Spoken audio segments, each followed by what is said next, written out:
And I covered Pittsfield really for the first time in late 2004, early 2005. I wasn't really aware of the true dynamic. And then when I took the job and went to go work for Jimmy Roberto, little did I know I was now on a side, because that's just the way that it is. I didn't sign up for that, but in that case, I did come back and work for my hometown because I really believed in Jimmy's vision, at the time. And I thought downtown revitalization and the things that were happening, the cultural development, it was all something inspiring to me, and I wanted to be a part of that. So in that case, there was a true drive, but I never knew that it was going to be like, okay, this guy now, all those people are not going to like me. It's like I had no idea that was the case. Truly and honestly, you pick up on that pretty quickly once you're there, though. Yeah, and it's like it's almost like I said, it forces you. Like I remember when I got around a certain group of people, and they were like, "Oh, love to have you. Come on in. We're going to be doing this event. Oh, by the way, these are the evil people over here. You don't want to talk to them." And it was like, the way they said it so nicely and a matter of fact, it was like, okay, which ones are the demons? Okay, I'll stay away from them. Yeah. And I don't think these people necessarily meant anything bad by that. I really don't. They were friendly and welcoming and all that, but it was like setting a tone that just, I could see why some people are like, yeah, I want nothing to do with this. Because as soon as you want to get in, you're pulled right into that. And I mean, how do you stop that? Well, I mean, I think those who have experienced it for a long time, and I was in the middle of it for as long as a lot of people, I think it's being able to see the bigger picture and begin to understand the whole picture and realize the path out of that. And so, how is and I think ultimately communication is the path out of that. Sometimes you can't change someone's mind, and if they're embedded in that world, you're never going to change their mind, but you can keep trying. And I think shutting people off is not the way to go, because it is the easy path, is to say, okay, so-and-so is not on board with us. So-and-so is not. So we're just going to shut them off, make sure we don't get their roads done this year, make sure that, we make their lives more difficult, and so forth, because then you're feeding in and you're giving greater credence to the fact that, like you said, those people are evil. Yeah, well, they're being evil. So it just begets itself. So I think, ultimately, communication is the key. And I think as city councilors, as school committee members, and so on, I mean, we had I've never seen a superintendent vote this controversial. And, I think much of that controversy, I think, came from maybe a lack of true understanding of what's happening in the school system. I truly believe that. And I think if the school committee and the search committee had done a more thorough job of understanding the perspective of teachers, for instance, and not just the factions that I think in some cases they wanted to hear from. They didn't necessarily want to hear from everyone. I think that would have been helpful, and maybe it would have flipped one of those votes, or maybe not, because I think at the end of the day, Joe Curtis was probably going to get those 4 votes, I mean, no matter what happened. Because I had that conversation with a couple of school committee members, and I felt like that was the case.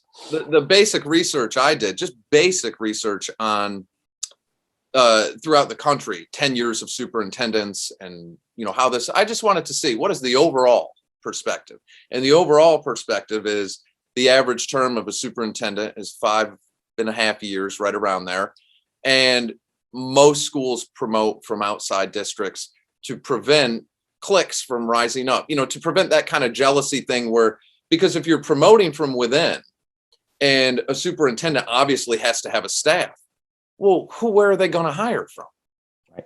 They only have one place. So then now you're going to have other people in that school saying, oh, this isn't fair. So-and-so is getting picked for this and this because they're close to him. And so That's actually, honestly, I think that's a really great description of what's happening in the schools right now, because this longevity aspect, it leads to networks and relationships that ultimately may be more about those relationships and networks than the quality necessarily of some of the choices, and not just the superintendent choice, but choices in other positions as you move forward and look to improve the schools. It can't just be about relationships. It has to be about the quality of the people in key positions, and deciding which positions are relevant and should be in the school district. And sometimes you have to think about removing positions. So, all those decisions are being made. It has to be made in an objective, and I think we need to move to a more objective perspective on that. And I think longevity has not necessarily helped us. Yeah, I mean, to me, the overall, regardless of qualifications and all that, and not that isn't obviously very important, but promoting from outside and bringing somebody in from another district would have brought in real change. And, this community, we do talk about change a lot.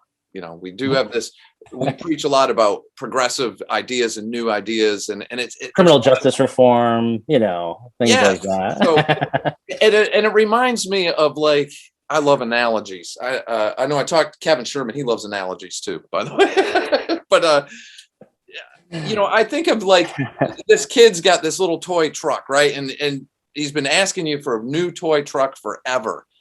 And because, this one only goes like this or whatever. So finally you discuss it. You're like, I got to talk to your mother about this, and You go through all these discussions, and we've made our decision, and you come in and you're like, here's your new toy truck. And it's the exact same one as the last one. And the kid goes, oh, well, this is the same toy truck. And you're like, yeah, but it's going to act different. Watch. And that's what we're that's the basic long analogy of what this is. I mean, you're putting the exact same person in the exact same system, and it's nothing personal, but you're telling us that's change. How is the community honestly supposed to expect this to be totally different with the exact same people? And my favorite one from Kevin Sherman is, I'd rather be right than consistent. And yes, and which I think is so perfect. Right. But he would say it all the time, because it's okay to change, because when you get new information, or when you have better self-awareness over time. And let me tell you, I was just much a part of the problem early in my tenure on the council as anybody, as far as these factions go. I was tough on the other side. I was one of them. You said they used to call me the devil. Well, there was a reason for that. I was tough on them, and on the other side, as it were. So, like, that self-awareness, it's okay to change. And because do you feel like, you can find yourself, it's a human quality, I think, but of getting caught up in the fight sometimes. And with anything, you get caught up in a fight, you lose sight of what it was about, and now you're just fighting. That's right. And so you're trying to, position around on an issue when you need to step back. And often later in my tenure, that's what I did. I used to just sort of step out of it. And, and sometimes I think you notice this, that a lot of times that gavel hit and I was out the door, right? Oh, yeah. Like I was like, that meeting was over and I was out, because, for a variety of reasons, I want to get back and maybe put my kids to bed. But the other thing was, like, I didn't need to go to Jay Allen's after the meeting and talk about the other side, or or this, that, and the other thing. It's like, step away from it, and really understand what is it that you're doing. So I think that's important, and I think that's important for any elected officials to step back. What makes me so irritated with some of these politicians is they've perpetuated this feud among the public. And there's people in the public on both sides that are very passionate. I mean, it's part of their identity, very passionate about it. And the frustrating part is all of these politicians, if they came out publicly and said, you know what, hey pal, whatever, for the best interest of the city, we've been acting like fools, however they want to word it. That right there, problem solved. When people tell me, oh, Mike, it's been this way for blah, blah, blah, since the dinosaurs, it's never going to change. Bullshit. If these people, oops, sorry, John. Oh, wait, it's Don't have to apologize to me. Sorry, audience. But you know what I mean? They could stop this immediately. Immediately. And that's what I meant in that one video you were referencing, where I said nothing is that bad if you're still breathing. Mm-hmm. The world is a tough place. We're all very fortunate that we live in this country, and we're all very fortunate we live in a community where you have a voice, you have this small community, you have a lot of things that are like a lot of the country wishes they had. If we just dialed this in here, we have a paradise here. We really do. And we spend so much time fighting each other, and the things we're fighting about are not the issues. That's the weird thing.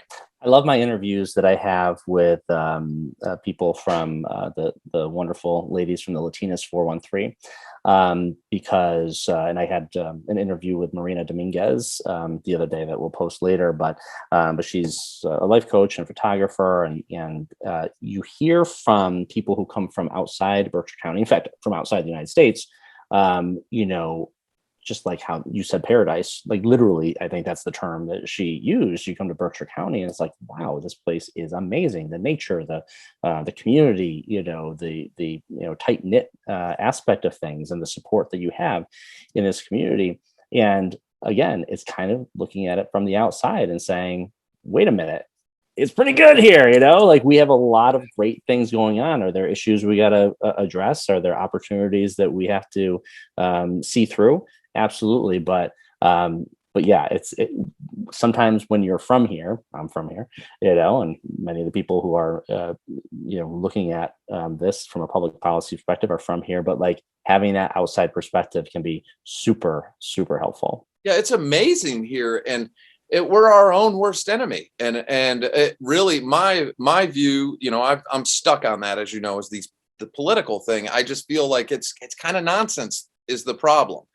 And the reason this year more than ever that I'm pushing it is not just because it's an election year, but the investment coming into the community right now. I feel like the decisions made right now are going to shape the next 30 to 50 years for Pittsfield. Mm-hmm. And it's crucial. I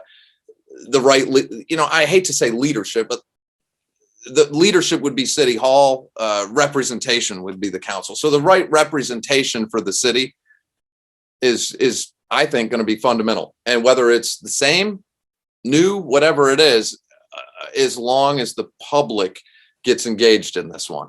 Yeah. And I think, we're in an amazing situation